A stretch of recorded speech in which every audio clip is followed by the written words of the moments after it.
Good morning students. पिछले video में हम लोगों ने उद्योगों की अवस्थिति के भौगोलिक कारकों का वर्णन किया। इस वीडियो में हम लोग अभौगोलिक कारकों के बारे में अध्ययन करेंगे।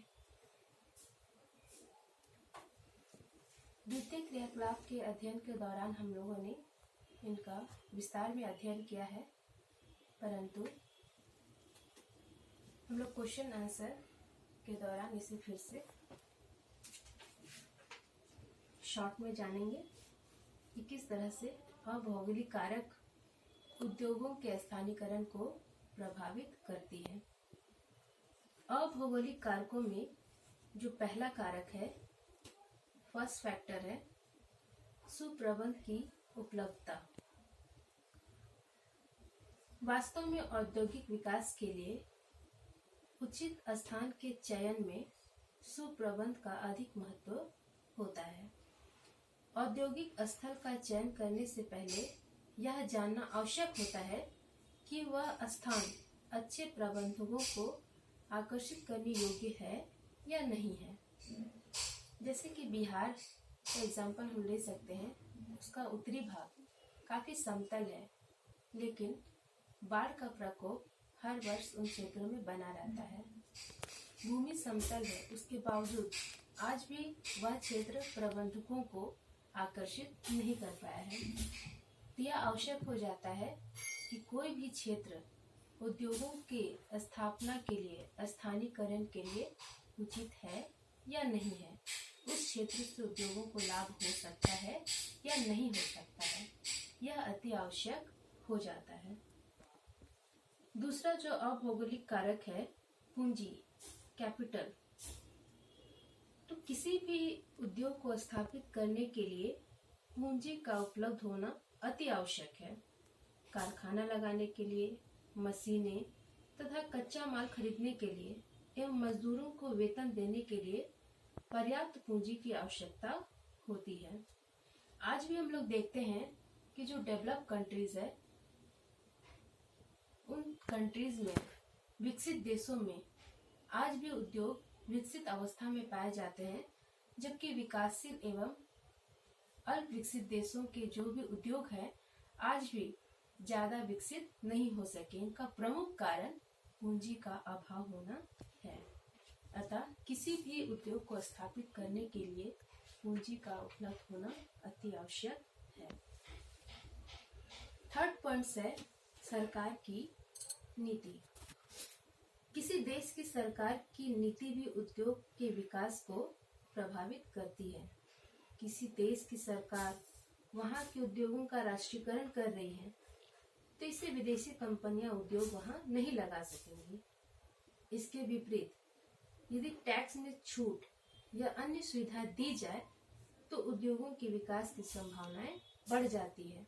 और यदि टैक्स को पे करने के लिए यदि थोड़ा टाइम ड्यूरेशन को बढ़ा दिया जाए तो इससे भी जो उद्योगों के प्रबंधक होंगे उनको थोड़ा आसानी हो सकती है कि वो समय पर यदि टैक्स ना भर पाए तो उनको अतिरिक्त समय दिया जाए तो वे आसानी से टैक्स को पे करके अपने उद्योग को विकसित कर सकते हैं। क्योंकि कभी कभी ऐसा भी होता है कि जो प्रोडक्ट्स होते हैं समय पे उनका क्रय विक्रय नहीं हो सकने से कभी कभी उद्योगों को हानि भी होती है और अधिकतम लाभ नहीं हो सकता है। तो इस तरह से कुछ रणनीति में बदलाव करके भी उद्योगों को बढ़ावा दिया जा सकता है।